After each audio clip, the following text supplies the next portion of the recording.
Super India news TV में आपका स्वागत है। मैं हूं राजेश आर्य। आइए देखते हैं आज का विशेष समाचार। आत्मघाती नीतियों का मूल्य चुकाता पाकिस्तान।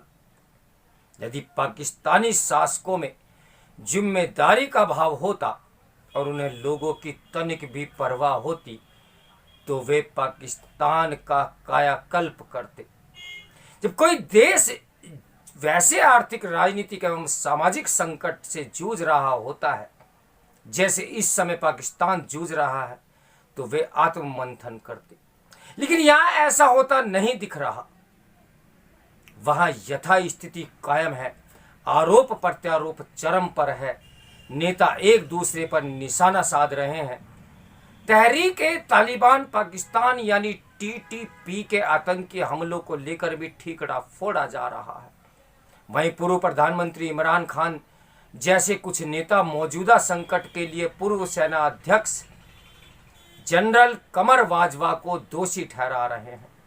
दूसरी ओर पाकिस्तान के राजनीतिक एवं सामरिक वर्ग के साथ ही कारोबारी दिग्गजों को अंतर्राष्ट्रीय मुद्रा कोष यानी IMF के राहत पैकेज की अगली किस्त की प्रतीक्षा है, ताकि अर्थव्यवस्था को संतुलन देने की कवायद शुरू की जा सके। इतने मुश्किल माहौल में सबसे ज्यादा ध्यान टीटीपी ने खींचा है कि वह कितनी आसानी से पूरे पाकिस्तान में आतंकी हमलों को अंजाम दे रहा है। यह संगठन विशेष रूप से पुलिस प्रतिष्ठानों को निशाना बना रहा है। पाकिस्तानी सरकार के साथ टीटीपी का संघर्ष विराम 28 नवंबर 2022 को समाप्त हुआ और उसके बाद से अब तक कई बड़े आतंकी हमले हो चुके हैं। 18 दिसंबर को टीटीपी ने खैबर पख्तूनख्वा के बन्नू जिले में स्थित आतंक निरोधी दस्ते के मुख्यालय पर हमला किया। 2 दिनों तक उसने इस केंद्र पर तैनात कर्मियों को बंधक बनाकर रखा।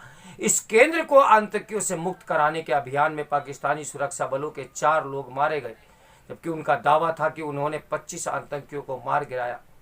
टीटीपी ने 14 जनवरी को पेशावर के सरबंद पुलिस स्टेशन पर हमला कर डिप्टी एसपी रैंक के एक अधिकारी और 2 हवलदारों को मार दिया। इसके बाद 30 जनवरी को टीटीपी का आतंकी पुलिस की वर्दी में पेशावर पुलिस लाइंस में घुसने में सफल रहा और शुक्रवार को नमाज के दौरान उसने धमाका कर दिया। उस आतंकी हमले में जान गंवाने वाले 80 लोगों में से अधिकांश पुलिसकर्मी थे। टीटीपी का एक 3 सदस्यीय दस्ता 17 फरवरी को कराची पुलिस प्रमुख के कार्यालय में घुस गया। उन तीनों आतंकियों को मार गिराने में 4 सुरक्षा कर्मियों की जान चली गई। टीटीपी की ओर से उत्तर से दक्षिण तक हुए ये हमले पाकिस्तान की नाजुक स्थिति को दर्शाते हैं। कराची हमले के बाद प्रधानमंत्री शहबाज शरीफ ने कहा था, आतंकी शायद ये भूल गए कि पाकिस्तान वही देश है जिसने अपनी बहादुरी और साहस के साथ आतंक को परास्त किया है। हालांकि ये बातें सिर्फ खोखली हैं। टीटीपी के कमजोर पड़ने के कोई संकेत नहीं मिल रहे। वहीं सुरक्षा बल भी यह नहीं दर्शा पाए हैं कि वे अब तक टीटीपी को काबू कर चुके हैं। किसी भी सूरत में यह काम आसान भी नहीं है, क्योंकि खैबर पख्तूनख्वा प्रांत में टीटीपी को व्यापक समर्थन हासिल है। संघीय सरकार प्रशासित जनजातीय इलाकों यानी फाटा में रहने वाले तमाम लोग टीटीपी के साथ सहानुभूति रखते हैं, जिसकी मंशा है कि फाटा के खैबर पख्तूनख्वा में विलय के फैसले को पलटा जाए। टीटीपी की अफगानिस्तान में तालिबान के अहम धड़ों को समर्थन भी हासिल है। पाकिस्तान के लिए फैसले की घड़ी आ गई है। क्या वह आतंकी द्वारा पाकिस्तानियों की हत्या की कीमत चुकाने के साथ भारत के विरुद्ध इस्तेमाल किए जाने वाले लश्कर और जैश जैसे आतंकी समूहों का पालना पोसना जारी रखेगा? उसे विकल्प तो चुनना ही होगा। अफसोस की बात है कि पाकिस्तानी सेना अपनी जनता की भलाई के लिए भी भारत के विरुद्ध आतंकी नीति का परित्याग करने को तैयार नहीं दिखती। पाकिस्तान के भारी आर्थिक संकट के लिए भी उसकी सेना ही मुख्य रूप से उत्तरदायी है। देश के राजस्व का बड़ा हिस्सा उसके खाते में जाता है। उद्योग एवं व्यापार में भी सेना का ऊंचा दाव लगा हुआ है। कई प्रमुख कंपनियां और बैंकों का स्वामित्व सेना के पास है। दुनिया की कोई भी सेना इस पैमाने पर पाकिस्तानी फौज के प्रासंग भी नहीं, यानी पासंग भी नहीं है। ये स्पष्ट नहीं कि ये उपक्रम अपनी देनदारी के अनुरूप कर अदा करने या नहीं, वो करते ही नहीं, या करते हैं या तो जो कर अदा कर भी रहे हैं या नहीं कर रहे हैं, इसकी कोई जानकारी नहीं। पाकिस्तान का धनाढ्य वर्ग भी सेना के पद चिन्हों पर चलते हुए बहुत कम कर अदा करता है। इससे पाकिस्तानी सरकार के खजाने की हालत खराब होती गई और देश इतने गहरे संकट में आ गया कि अब विदेशी मदद का मोहताज बनकर रह गया है। हाल में IMF प्रमुख ने भी कहा कि पाकिस्तान गरीब जनता को सब्सिडी प्रदान कर सकता है, लेकिन उसे अमीरों पर कर अवश्य लगाना होगा। समस्या यही है कि अमीर तबका कर नहीं देना चाहता। हर कोई अपना पैसा देश से बाहर भेजने में जुटा हुआ है। ऐसे में पाकिस्तान खाड़ी देशों में रहने वाले अकुशल कर्मियों द्वारा भेजे जाने वाले धन पर निर्भर है, और जब भी उसमें गिरावट आती है, जैसे कि अभी आई, तो पाकिस्तानी अर्थव्यवस्था को तगड़ा झटका लगता है।